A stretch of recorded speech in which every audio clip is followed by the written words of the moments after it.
Kalau untuk perubahan iklim, kelihatannya Indonesia langkah-langkahnya sudah konkret dan sudah ada implementasi yang nyata.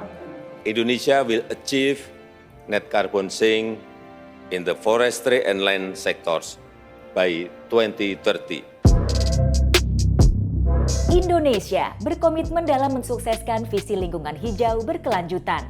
Rencana strategis aksi iklim ditujukan pada upaya menggenjot bahan bakar nabati, restorasi gambut dan mangrove, penggunaan dan produksi kendaraan listrik, serta transisi energi baru terbarukan.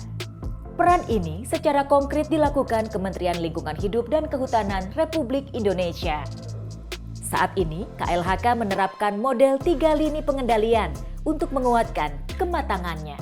Inspektorat Jenderal Kementerian Lingkungan Hidup dan Kehutanan atau Itjen KLHK berperan penting dalam mendorong percepatan dan perluasan implementasinya. Inspektorat Jenderal menjalankan 3 fungsi besar, yaitu melakukan pengawasan internal terhadap proses kerja di tiap unit dalam organisasi, memberikan penjaminan atas akuntabilitas penggunaan sumber daya keuangan, aset, dan sumber daya manusia, serta menegakkan ketaatan aparatur dan mencegah korupsi. Dalam menjalankan fungsinya, Inspektorat Jenderal mengedepankan paradigma pembentukan budaya organisasi agar dapat menciptakan atmosfer kematangan menyeluruh, kokoh, dan berlanjut. Strategi penguatan Inspektorat Jenderal KLHK difokuskan pada pembentukan budaya mengelola risiko dan budaya anti korupsi. Budaya mengelola risiko ditujukan untuk menciptakan unit kerja yang tangguh dan berani dalam menghadapi tantangan, namun sekaligus juga mampu mengedepankan efisiensi dan efektivitas. Budaya mengelola risiko tidak akan efektif tanpa budaya anti korupsi, karena pada akhirnya etos kerja berintegritas perlu dibangun pada karyawan dan ekosistem kerja. Dalam menjalankan pengawasan internal, Inspektorat Jenderal KLHK melakukan beberapa strategi. Pertama, mengembangkan atmosfer anti korupsi melalui perencanaan strategis peta jalan anti korupsi. Strategi ini menyasar pada 3 kelompok, yaitu aparat KLHK, mitra dan stakeholders, serta masyarakat. Penguatan simultan pada para subjek ini adalah terutama untuk menekan risiko moral hazard dalam pelayanan, pelaksanaan tugas, dan pengambilan keputusan. Instrumen-instrumen yang digunakan dalam strategi ini mencakup penegakan kepatuhan pelaporan harta kekayaan LHKPN, edukasi, investasi digitalisasi, penyederhanaan proses bisnis, hingga kerjasama pengawasan dengan lembaga pengawas seperti BPK dan BPKP maupun asosiasi dan komunitas usaha dan masyarakat.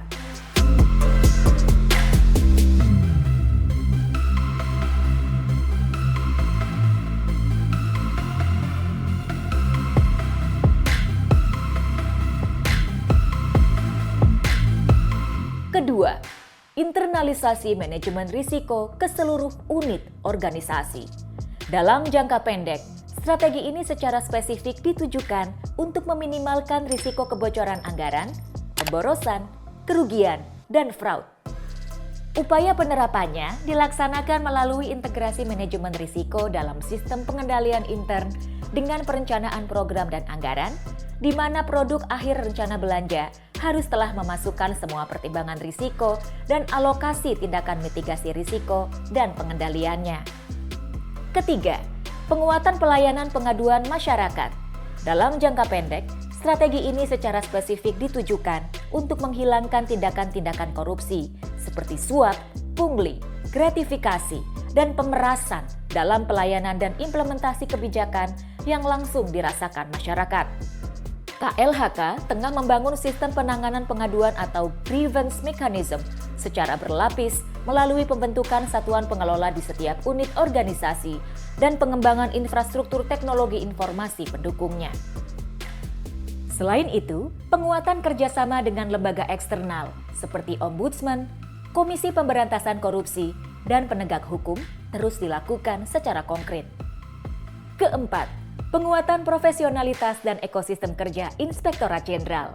Sebagai pengampu pelaksana ketiga strategi sebelumnya, Inspektorat Jenderal melaksanakan penguatan kapasitas, mulai dari peningkatan profesi auditor melalui program pendidikan, sertifikasi, aktualisasi profesi, dan rekrutmen, Dari sisi organisasi, juga dilakukan pengayaan keahlian jajaran Inspektorat Jenderal melalui pengembangan rekrutmen jabatan fungsional, khususnya perencana, analis kebijakan, analis hukum, teknologi informasi, hingga hubungan masyarakat. Selain itu, terdapat investasi pada fasilitas dan infrastruktur pendukung, mulai dari transformasi digital, pengembangan command center, dan fasilitas virtual collaboration untuk mendukung electronic audit, hingga ekosistem kerja yang mendukung untuk bekerja produktif dan berintegritas. Inspektorat Jenderal KLHK menyerap aspirasi agar ada keadilan, etik, solidaritas, dan inklusif. Ini dilakukan untuk mendukung strategi kementerian dalam mendukung SDGs Indonesia di tahun 2030.